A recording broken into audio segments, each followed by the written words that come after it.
how we deal with it, because I think it'd be great for other people listening to relate to it, because especially if you have anxiety, being able to relate to someone that you like is very helpful. Like for me, for example, I've been aware of my anxiety for 2 years, and so having a YouTube channel that I'm trying to drive into hopefully my future career, that can be very like taxing, because if I feel views are dropping, then I get worried and things like that.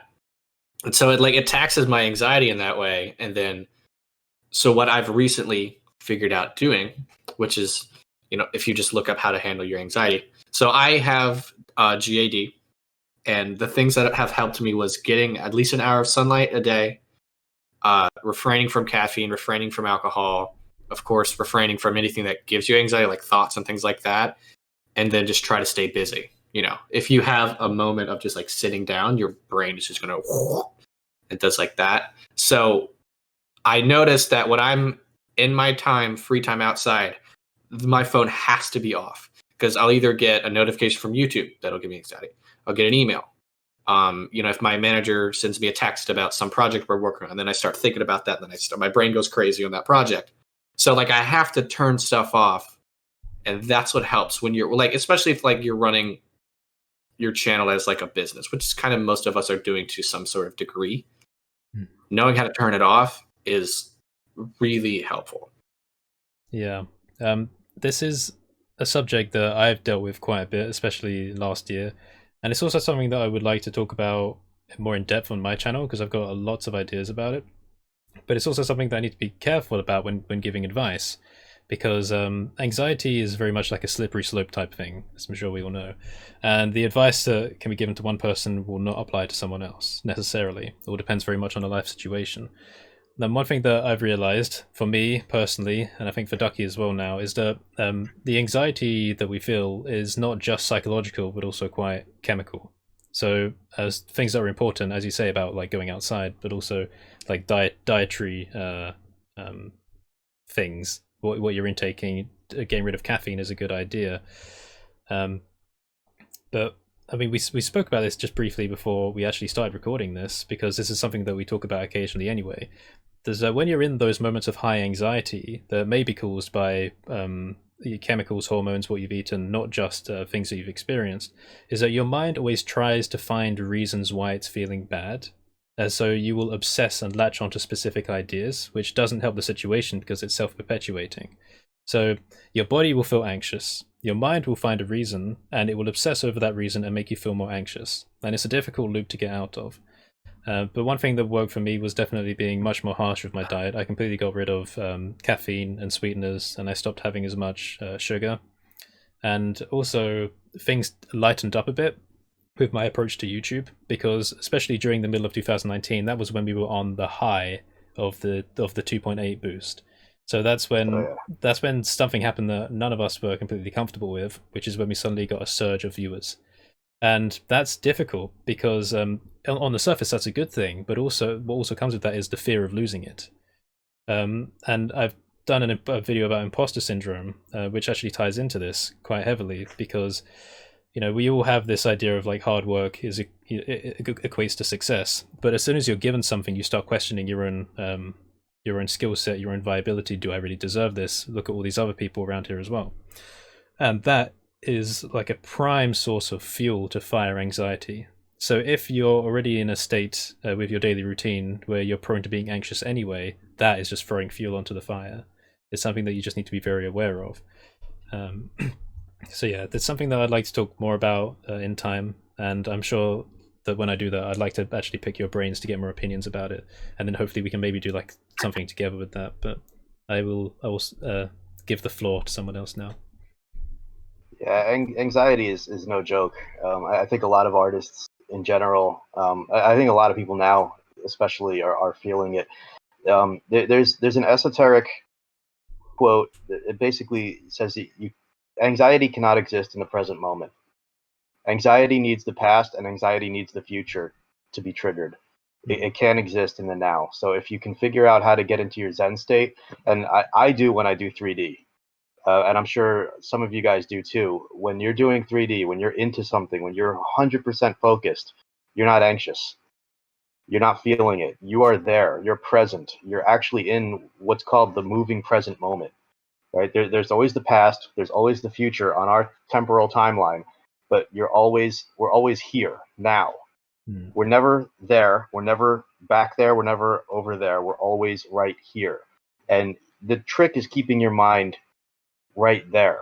And it's really hard to do because your thoughts are always either regretting something or anticipating something from in the future, or worrying about something. Worrying is all about the future. Regret is all about the past. And if you basically, your mind needs that in order to trigger the fight or flight response. So basically, anxiety, general anxiety disorder. I'm not a psychiatrist or a psychologist, but I have studied this quite a bit. So don't. I'm not giving medical advice. It's just it's a misfiring of the fight or flight system. So it's basically, it's your sympathetic nervous system going crazy, and then your parasympathetic nervous system is what calms you down. So when your sympathetic nervous system is triggered, it's like seeing that tiger out there, right? You're like, oh my God, that's lunch, right?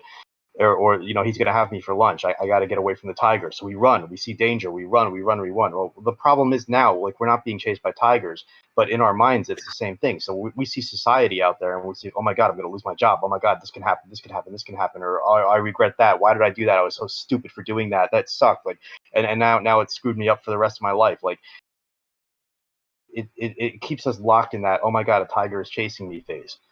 And there are, like, chemical things, like you were saying, like not enough serotonin in your brain, not enough dopamine, oxytocin, the love hormone. Like, all of that stuff matters. But a trick is, like, I find that when you do get anxious, if you do something like, it's like called the 7-11 breathing, where you actually breathe in for a count of 7, and then you breathe out for a count of 11, and you do that over and over again. I find it, at least in myself, it calms it down. It trips the parasympathetic nervous system, and it goes into relax mode. And there's actually a really good book out there by a guy named, I think, Herbert Benson. It's called The Relaxation Response, and he talks about this a lot, and it really helps. So, end rant, and lesson, and whatever. I'm not a doctor, but it seems to work for me, and maybe it'll help other people. I'm writing down 7-Eleven on a sticky note from my wall right now. Yeah, 7-Eleven breathing. Actually, just about that point, I've been having breathing issues recently. I haven't spoken about that publicly, but this is okay if it goes out. I have, what has been helping me is a 4-7-8 method. Not actually, also for anxiety, but also just to help with breathing in general. Breathe in for 4 through the nose, hold for 7, and then breathe out for 8 through the mouth. And just doing that on repeat managed to help me just calm down. That's very similar to the 7-Eleven. Yeah, exactly. Yeah. Actually, holding it probably helps too. That's probably really good. What do y'all know? What scientifically why that calms you? I'm not sure, but it might just be because you're taking your attention to like what Kev was saying. You're no longer focusing on past or future. It could just be that, honestly. Like, one thing that happens when you do get anxious is you kind of stop breathing. Yeah. And what happens is your heartbeat starts to go. Yeah. And then, at least for me, it causes that uncomfortable feeling in my chest. So one of those things probably might be like forcing your body to get back into breathing normally. Yeah. So when you're breathing quickly, especially when you've got anxiety, you're mostly breathing through your chest. So air isn't necessarily getting to the bottom of your lungs. So you stop breathing with your diaphragm so much.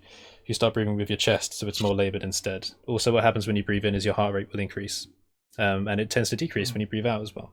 So that is, again, just a way of like tricking the system. Yeah, sorry. Have you guys ever tried because this is something I do sometimes when I do like sculpting, or I'm just working with a project where I'm not doing a tutorial. So I'll go open up YouTube, and you get a lot of those like nature sound kind of videos that are like looped. They're like 3 or 4 hours long. Sometimes they're kind of live, but those are really good. There's just something about like hearing like water falling and like just birds chirping. Like in the background, it's just like really, it's really calm. You get a lot of apps now that kind of does that for you as well. Oh, so. Yeah. I have something similar to that, which is like a type of music I'll listen to. I won't listen to anything heavy. Like if you'll look up an artist, Tycho. Yeah. Very calming. Yeah, I like his stuff. Yep. Very calming music. So if I'm ever anxious, I'll turn on a Tycho album and just listen to through it. Also, one thing I noticed for my anxiety is having a schedule. If every day is different from the next, I have no structure, so I don't know what to look for. Like, not even looking forward to, but I don't know what like I'm doing. Yeah. And that's a bit of uncertainty. Not a threatening uncertainty. It's just like, oh, what am I going to do? Like I think I mentioned on the time management thing, having my day scheduled out on Google Calendar. So like having that schedule, like knowing like when I get up, I do this. Like this morning, I got up and went to a coffee shop and I sat outside because it's really nice. And then I came here and I started working. And then I'll have like a candle running because that's nice to have and it smells nice. It just kind of calms me. And then I have some music running. And then once I'm like good, then I'll start editing. I'll start recording. I'll start doing whatever. And then get to the bulk of the day that's the most stressful, which is like working on business stuff or like working on school. And then once that's done, I have my wind down, which is another thing that helps anxiety is like having some kind of communication with friends. So my two best friends will play Warzone, and then we have a really good time. That's one of those things that like put you in the now, like Kev was saying. Oh yeah. So we'll play Warzone and yell at the screen for 2-3 hours, and then after that, get on my bed, watch Netflix, go to sleep. It's like having a schedule, at least for me, helps me out because like I know what's happening, so I have nothing to worry about within that time frame. You know where to start, I suppose. Yes. Like that's the big thing. It's not knowing what you're going to do can be overwhelming if you don't have a structure. That's definitely a big thing I've found as well. Oh yeah. There's another guy out there too, and I've tried his stuff, like, except for the ice water stuff, which kind of freaks me out because like I hate cold. But that's probably why I moved to LA. There's a guy called Wim Hof, WYMHOFF, Wim Hof, and he has this breathing method, and yeah, he goes into like all this, like if you do this, you're never gonna get sick and germs. I don't buy that. Like again, I'm not a medical guy, not giving advice, but his breathing exercises are actually help calm me down quite a bit too. And he's got some really good ones that he talks about. If you like leave all the other stuff out, like his breathing stuff, definitely really cool. Nice. Yeah. I think there's something. Yeah. Sorry. And I think there's probably also something to controlling your thinking, which is something I know nothing about. But someone gave me a little bit, like prescribed a book that I should look at. So also controlling your thinking, because your thoughts, at least for me, is what triggers. Almost burped there. Triggers my anxiety. So if I'm able to like stop that before it goes crazy, I can stop most of the effects, which is something I need to look into. Yeah. You know. Also, there's quite there's quite a long term process that's been going on for me anyway with this setting up this YouTube channel, which is learning what I actually want from it. And this is also something that me and CG have spoken about quite a lot in the past. Like, what's the point of looking at views if it's not going to change what you want to do and stuff like that. And it's very true, because there's a lot of elements of this YouTube business that are very prone to causing high amounts of anxiety that aren't directly tied to what you want to get out of the whole business. So I've basically stopped looking at my view counts. I still read comments and stuff, but I've gotten a lot better at like just completely ignoring and just focusing on what I want to do next. And part of that is something that's really difficult, which is actually visualizing how the content's received in the world. Because when I'm doing things like the new discussion videos, just when I'm out and about, you know, in my regular life, not that I can get out, you know, nowadays, but I'm just like, I just imagine random people, like, oh, this person who works here in this country, I just visualize this fictional person watching like this video that I'm about to do and getting something out of it. And I'm like, okay, yes, that's a human connection. I like that. Does that make sense? Is that something I want to do? Then let's just put it out there, because what else really matters to me? So I think having realizations like that also help with anxiety. But if I said this months ago, like when I started the YouTube channel, I would have gone, oh yeah, of course, yeah, that makes sense. That's common sense. It's obvious.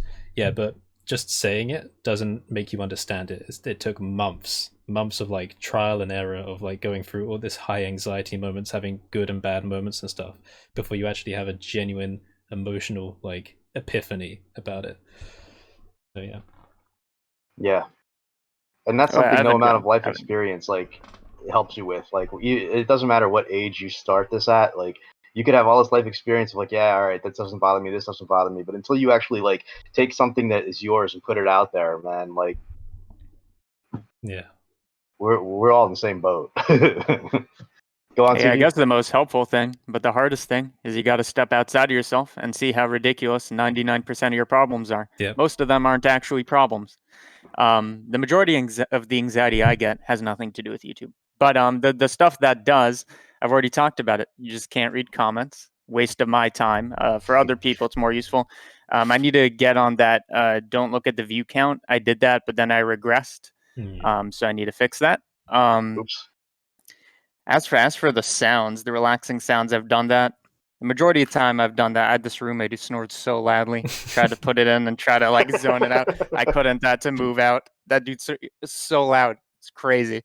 But the thing that I find the most helpful is the present stuff is actually very, very good, because majority of people's problems are, I think, future based instead of past based. But either way, they're never now based. Like, unless you're like, I'm starving right now, I need Yeah. food right now. Unless that's Yep. your issue, most of these are future past, and you can either do something about it, in which case you do it, or you can't, in which case, take a step out of it. Another thing that I tell myself when I've got an issue in like the current time that's causing me anxiety, it might be like a medical issue, or it might be just something that's going on. I'll say to myself, okay, am I going to care anything about this in 1 or 2 years? If no, then why am I worrying now?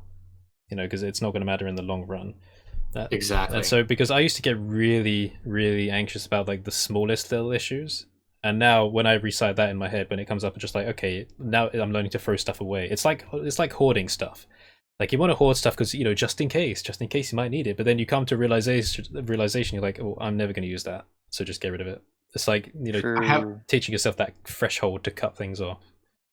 I use that same exact mentality when it comes to like things that I get upset about. For example, like arguments. One thing I've told this to a million people, they'll have an argument about something. It's like, hey, do you care about your friendship with that person? It's like, yeah. So are you going to care about that argument 2 weeks from now? No. Okay, then why are you arguing now? Exactly. So with that mentality works for a lot of different things. Also, I make fun of my brother for this, but he always takes a picture of like cool cars and he just keeps it on his camera roll. It's like, are you gonna get that photo 2 weeks from now? No. Okay, then why are you taking it now? Oh man, it's like people who videotape fireworks shows. Oh Like, yeah, you're never watching that again, ever. You know But it. hey, man, it makes you happy in the moment. There's nothing wrong with it. But I'm Exactly. still, Exactly. I'm making fun of my brother.